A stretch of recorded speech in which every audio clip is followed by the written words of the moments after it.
Vamos a retomar con la lectura del capítulo 10 del libro de los jueces. Y en realidad entramos en una sección que va del capítulo 10, versículo 17, hasta el capítulo 12, versículo 7, que corresponde a el personaje de Jefté. Nosotros ahora vamos a leer los últimos dos versículos del capítulo 10, porque ahí en el versículo 18 ya termina el capítulo 10, y entraremos en el capítulo 11 hasta el versículo 11.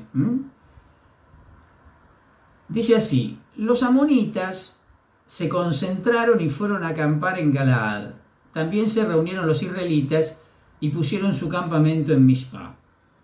Entonces el pueblo y los jefes de Galaad se dijeron unos a otros: ¿quién es el hombre que dirigirá el combate contra los amonitas?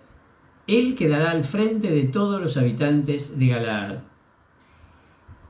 Jefté, el galaadita, era un guerrero valeroso. Galaad, su padre, lo había tenido con una prostituta. Pero como Galaad también tuvo hijos con su esposa, estos, cuando se hicieron grandes, echaron a Jefté diciéndole: tú no participarás de la herencia en la casa de nuestro padre, porque eres hijo de otra mujer. Entonces Jefté huyó lejos de sus hermanos y se estableció en la región de Tob. Allí se le juntaron unos cuantos aventureros que lo acompañaban en sus correrías. Al cabo de un tiempo, los amonitas hicieron la guerra a Israel, y cuando iban a atacarlo, los ancianos de Galaad fueron a la región de Tob a buscar a Jefté. Ven, le dijeron, tú serás nuestro comandante en la lucha contra los amonitas. Jefté les respondió: ¿no son ustedes los que me odiaron hasta el punto de echarme de la casa de mi padre? ¿Por qué acuden a mí ahora que están en un aprieto? Los ancianos de Galaad dijeron a Jefté: sí, de acuerdo, pero ahora recurrimos a ti para que vengas con nosotros a combatir contra los amonitas. Tú serás nuestro jefe y el de todos los habitantes de Galaad. Jefté les respondió: si me hacen volver para luchar contra los amonitas y el Señor me los entrega, yo seré el jefe de ustedes. El Señor nos está escuchando, le respondieron los ancianos de Galaad. Ay de nosotros si no hacemos lo que tú has dicho. Jefté partió entonces con los ancianos de Galaad, y el pueblo lo proclamó su jefe y comandante. En Mizpah, delante del Señor, Jefté reiteró todas las condiciones que había puesto. Bueno, los últimos dos versículos del capítulo 10, el versículo 17 y 18, son una suerte de resumen de los primeros 10 versículos del capítulo 11, porque en última instancia promete que quien se levante contra los amonitas tendrá el poder después de la guerra. Esto es lo que aparece tanto en esos dos versículos como idea, así como en los 10 primeros versículos del capítulo 11. Los amonitas, según arranca el relato, estaban acampados en el territorio de Galaad, al sur del Yabok, ¿sí? Y el campamento de Israel estaba en Mizpah. Así empieza el relato. Encontramos aquí el mismo problema que en el capítulo 9, versículos 1 al 6, con el israelita cananeo Abimelech. ¿Se acuerdan? Bueno, Jefté era también un semi-israelita, entre comillas, nacido en Galaad de padre israelita, pero de madre pagana. Un caso similar al de Abimelech.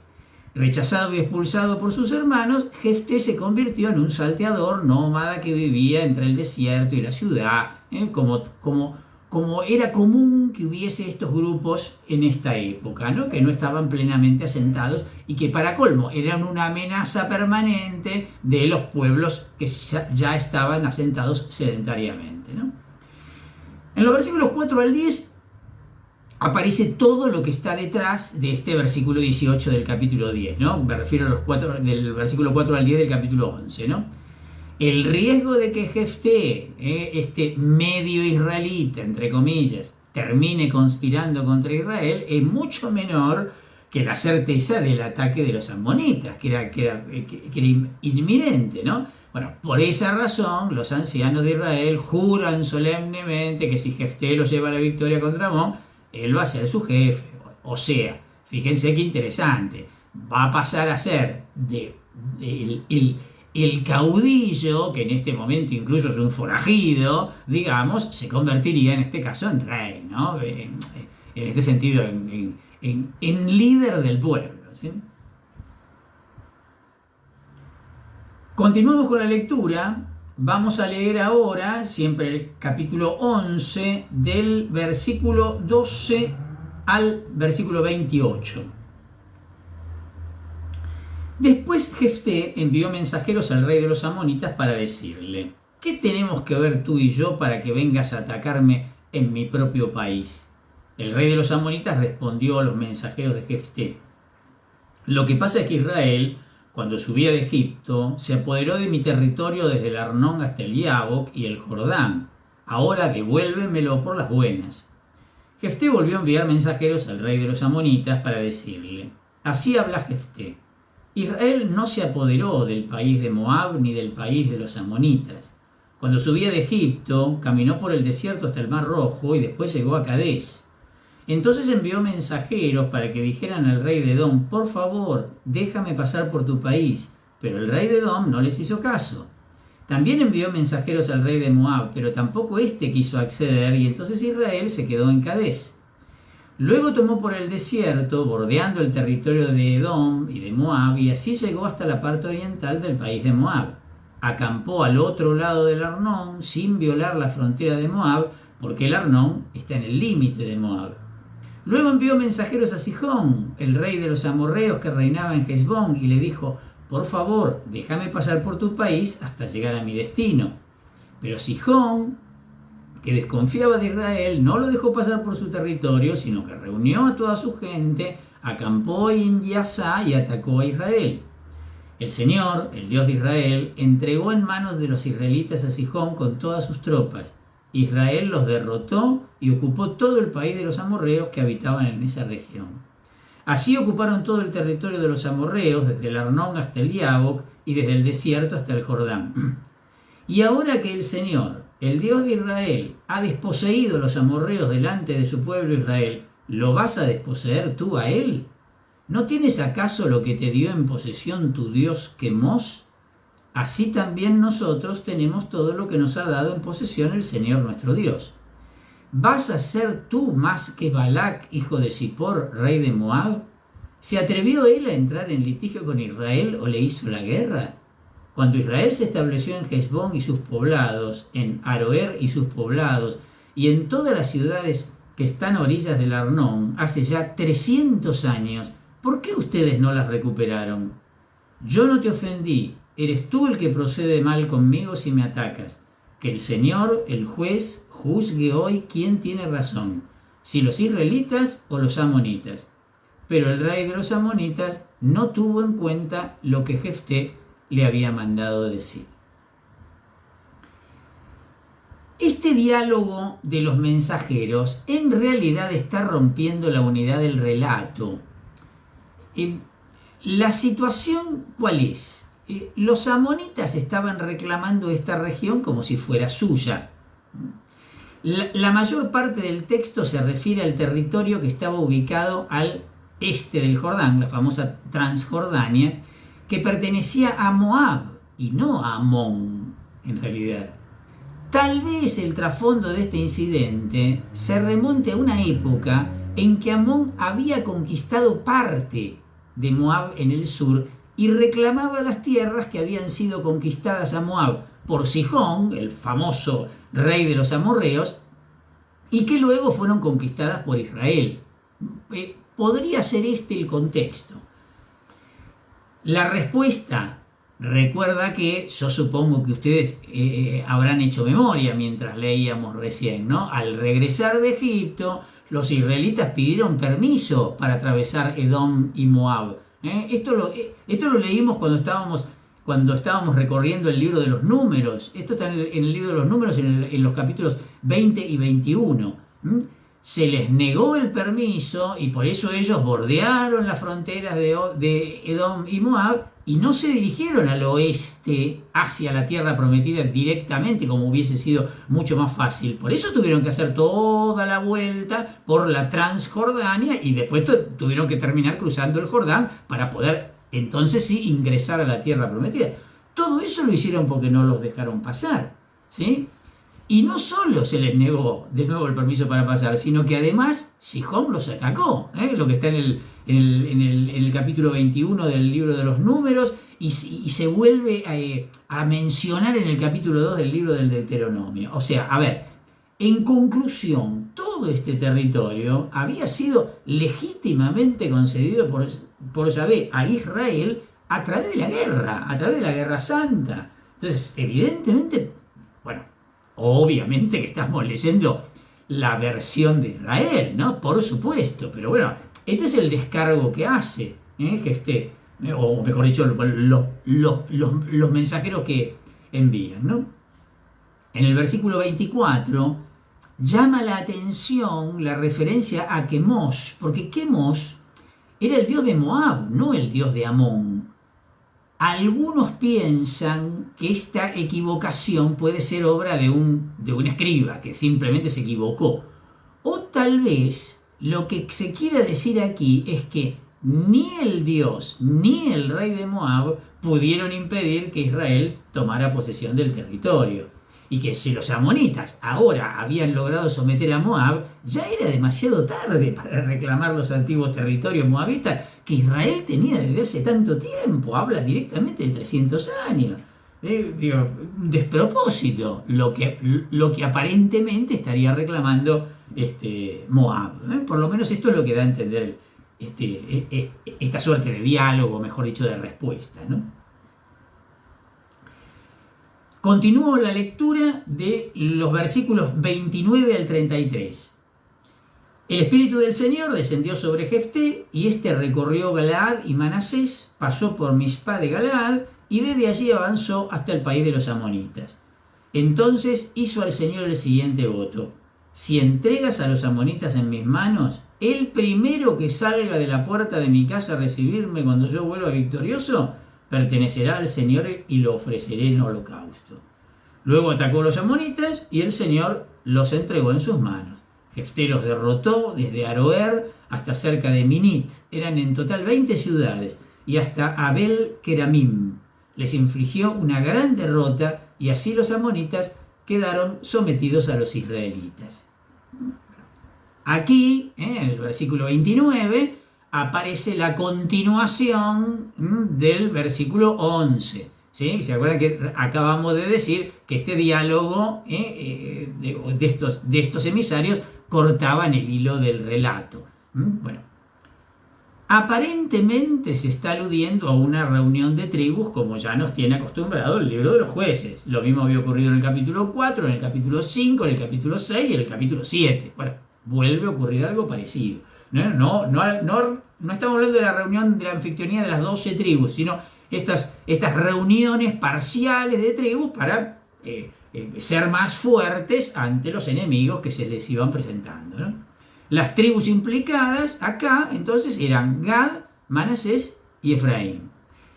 Respecto de lo que dice el versículo 30 y 31, Jefté aparece, claramente como un yavista, pero su idea de Yahvé está contaminada por su ambiente. Fíjense que acá de hecho promete un sacrificio humano por la victoria. Seguramente está pensando en algún siervo, en algún servidor de su casa, pero de hecho está diciendo que va a ser un sacrificio humano. Entonces, evidentemente que la fe en Yahvé estaba bastante, como dije recién, contaminada con los cultos de los pueblos vecinos. Retomamos el relato. Vamos a leer del versículo 34 al versículo 40, siempre del capítulo 11.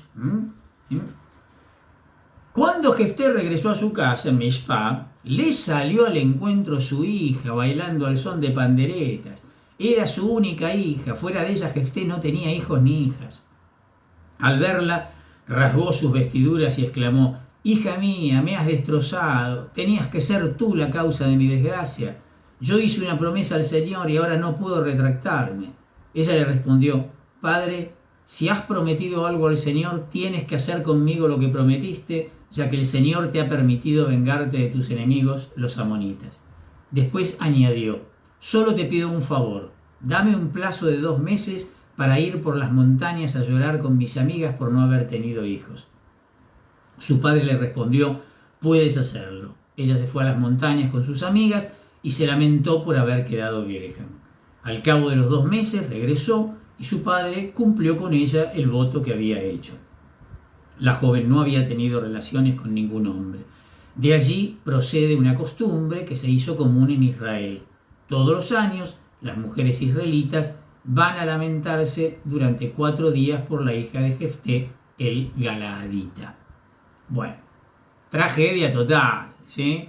La que sale al encuentro de Jefté es su única hija, dándole una nota trágica a todo el relato, un relato victorioso que queda empañado por esta acción que tiene que realizar, porque además si se comprometió, tenía que ser fiel a esa promesa, ¿no?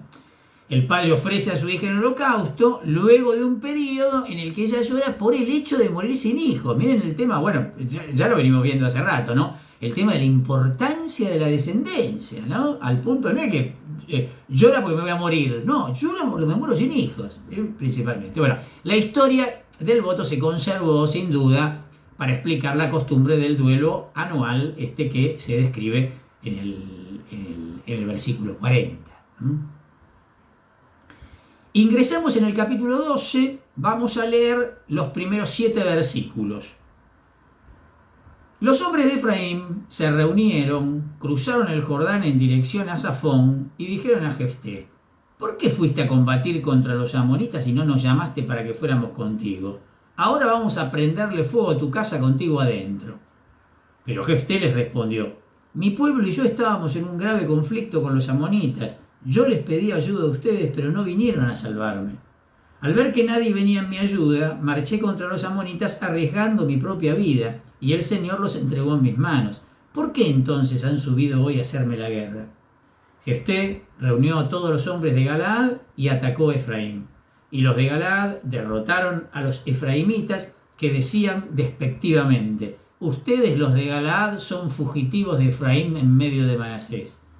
Galaad ocupó los vados del Jordán para cortarle el paso a los efraimitas, y cuando un fugitivo de Efraín intentaba pasar, los hombres de Galaad le preguntaban, ¿tú eres de Efraín? Sí. Si él respondía que no, le obligaban a pronunciar la palabra Shibolet. Pero él decía Sibolet, porque no podía pronunciar correctamente.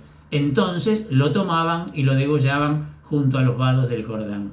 En aquella ocasión murieron 42.000 hombres de Efraín. Jefté juzgó a Israel durante 6 años. Cuando murió, lo sepultaron en Mishpá de Galaad, que era su ciudad. Bueno, al parecer, Efraín quería tener parte en el botín de Amón y cruza entonces el Jordán mostrándose enojado con Jefté. Esto es lo que debe entender el texto.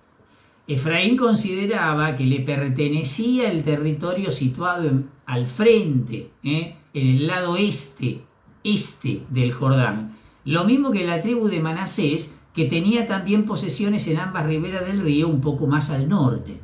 Quería tener como la misma prerrogativa. En los versículos del 4 al 6. Luego de una derrota inicial de Efraín, los de Galaad terminaron con los que lograron sobrevivir en los vados del Jordán, valiéndose de una prueba de pronunciación. Es muy simpático esto que se narra acá, ¿no?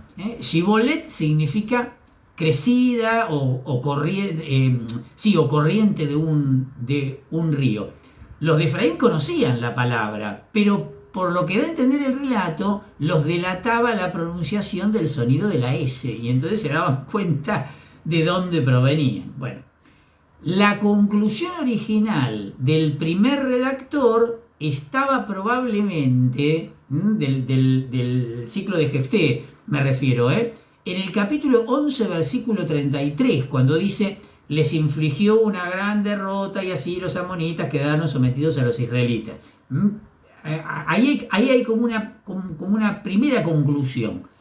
De hecho, es un buen final deuteronomista para concluir la actividad de un rey. De un juez, perdón. Estaría siendo similar a cómo termina el capítulo 30, a cómo termina el capítulo 8.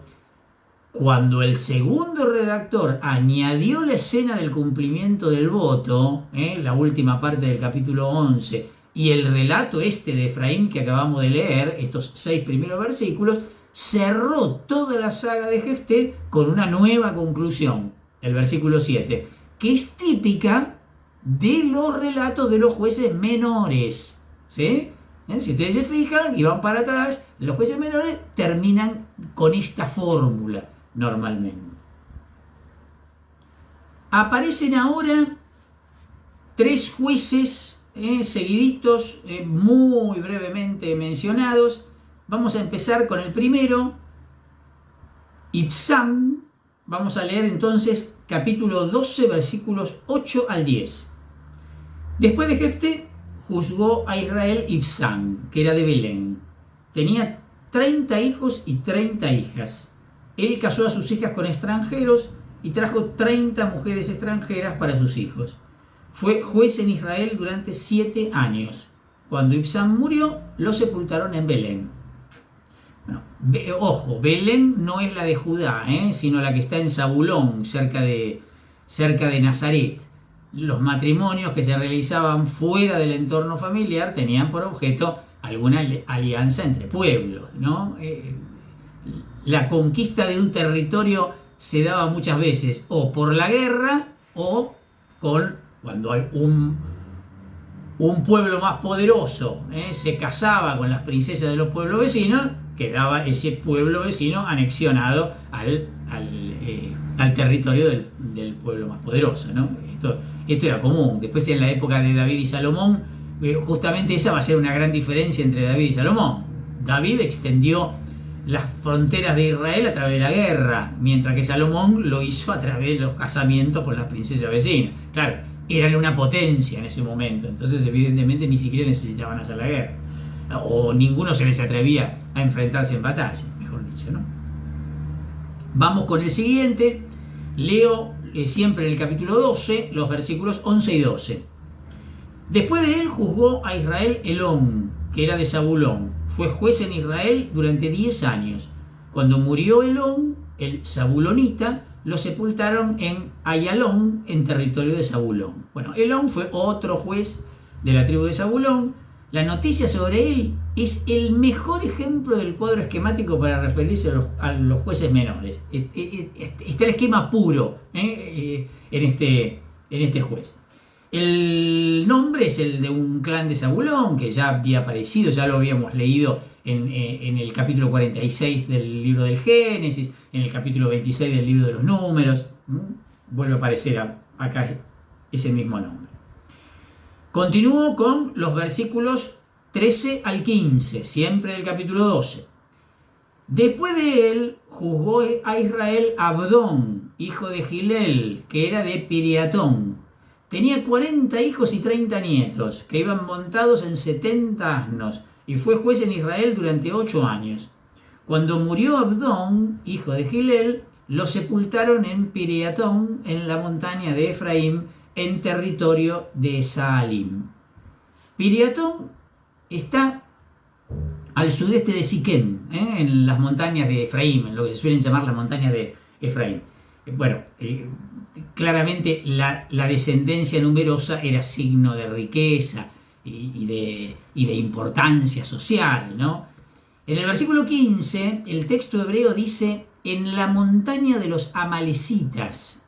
A ver, si los amalecitas no responden a una corrupción del texto, como que el texto estaría equivocado en esa mención, habría que suponer entonces que algunos de estos nómades habían ocupado estas regiones en un periodo anterior y que entonces sea una referencia bien antigua. Bueno, esto depende de la validez o no que tenga esta expresión en el texto hebreo.